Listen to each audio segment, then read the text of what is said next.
Berkenaan dengan perkara yang pertama, saya harap anda faham apa yang dimaksudkan dengan peristiwa bergabung. Jadi kita akan teruskan penerangan ini dengan perkara yang kedua, iaitu peristiwa bersandar dan peristiwa tak bersandar. Jadi standard pembelajaran yang kedua iaitu kita nak membezakan apakah peristiwa bersandar dan peristiwa tak bersandar. Baik, kita lihat penerangan ini ya. Dua peristiwa A dan B ialah peristiwa tak bersandar jika peristiwa A tidak mempengaruhi kejadian peristiwa B dan sebaliknya. Maksud sebaliknya tu, kalau peristiwa yang bersandar, peristiwa A dia akan mempengaruhi kejadian di peristiwa B. Okey ya. Kita lihat contoh ni. Satu kotak P mengandungi 5 keping kad. 5 keping kad yang tak boleh dibezakan, saiz sama, bentuk sama, dan dilabelkan masing-masing kad tu dengan huruf R, huruf U, huruf A, huruf N dan juga huruf G. Untuk mendapatkan gambaran yang lebih jelas berkaitan dengan peristiwa bersandar dan peristiwa tak bersandar, kita lihat dua situasi daripada contoh ini. Baik, situasi pertama. Dua keping kad dari kotak tu, dua keping kad dipilih secara rawak dari kotak P satu demi satu tanpa pemulangan. Maksudnya bila kita ambil kad yang pertama tu, kita tak pulangkan balik kad pertama tu sebelum kita mengambil kad yang kedua. Jadi bilangan sampel ataupun bilangan kad yang tinggal sebelum kita mengambil kad yang kedua tu sudah berkurang lah. Okay. Jadi tulis kebaran kalian mendapat kad huruf konsonan pada kali pertama dan kali kedua. Jadi di sini pengetahuan sedia ada yang perlu anda ada ialah berkenaan dengan kebarangkalian mudah yang anda pelajari semasa di menengah rendah dulu. Kebarangkalian untuk mendapatkan kad berhuruf konsonan pada kali pertama ialah 3/5. Kenapa 3/5? Kerana bilangan kad berhuruf konsonan dalam R, U, A, N dan G kita ada 3, iaitu huruf R, huruf N dan juga G. Jadi bilangan sampel keseluruhan kad yang ada di dalam kotak tu ialah 5. Jadi kebarangkalian untuk mendapat kad berhuruf konsonan pada kali pertama ialah 3/5. Untuk mendapatkan kad berhuruf konsonan kali kedua, ini dikatakan sebagai peristiwa bersandar ni, dia mempunyai kesan untuk kali kedua punya mendapatkan kad berhuruf konsonan. Baik, apabila kita telah mendapat kad berhuruf konsonan kali pertama dan kad itu tidak dipulangkan semula ke dalam kotak tu, jadi bilangan kad berhuruf konsonan dalam tu hanya tinggal 2. Jadi bilangan sampel pun sudah tinggal 4. So kebarangkalian ialah 2/4. Jadi kita lihat ada kesan daripada kebarangkalian peristiwa yang pertama. Itu situasi yang pertama. Baik, kita lihat situasi yang kedua. Ini peristiwa bersandar yang pertama. Baik, kita lihat situasi yang kedua.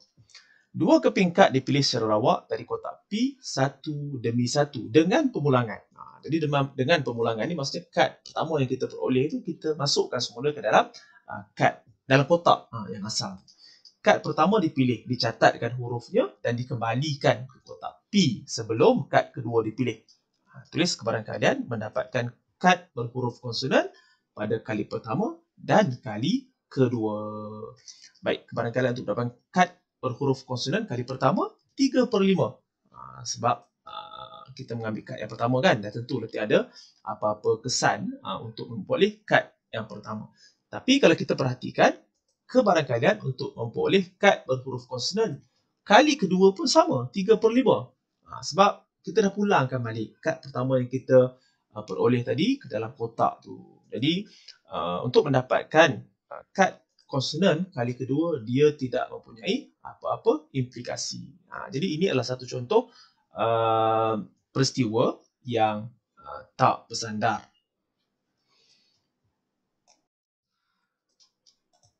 Baik, untuk mendapatkan gambaran yang lebih jelas berkenaan dengan peristiwa bergabung itu bersandar ataupun tak bersandar, kita lihat beberapa contoh daripada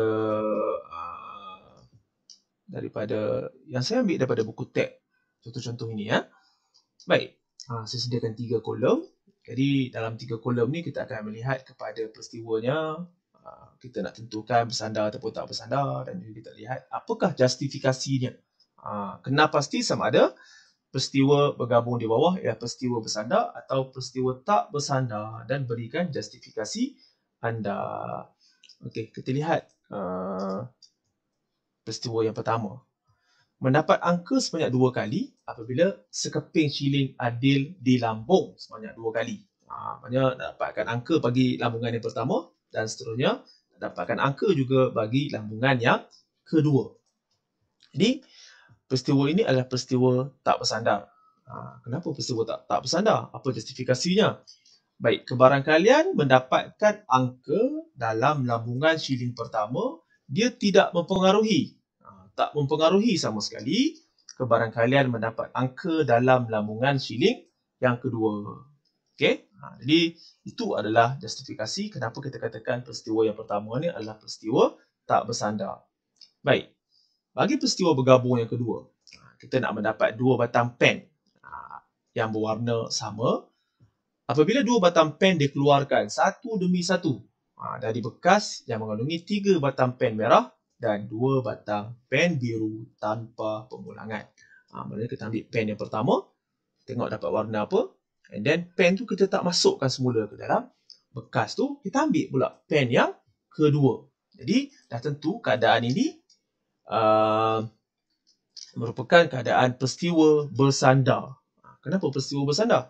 Kerana kebarangkalian mendapat pen merah yang pertama akan mempengaruhi kebarangkalian mendapat pen merah yang kedua. Bilangan pen merah tu akan berkurang apabila kita nak mendapatkan pen merah yang kedua, dan juga bilangan sampel keseluruhannya pun akan berkurang.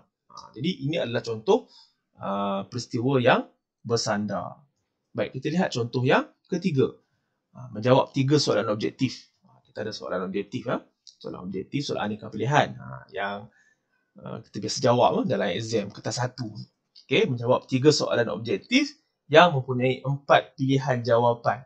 Masing-masing dengan betul sekiranya jawapan setiap soalan dipilih secara rawak. Kita pilih jawapan secara rawak. Kita nak tengok 4 pilihan tu kita jawab dengan betul.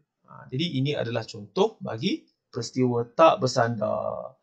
Soalan pertama kita, kebarangkalian kita nak menjawab soalan pertama tu betul, jadi dia tak memberi kesan kepada kebarangkalian menjawab dengan betul bagi soalan yang kedua. Begitulah seterusnya.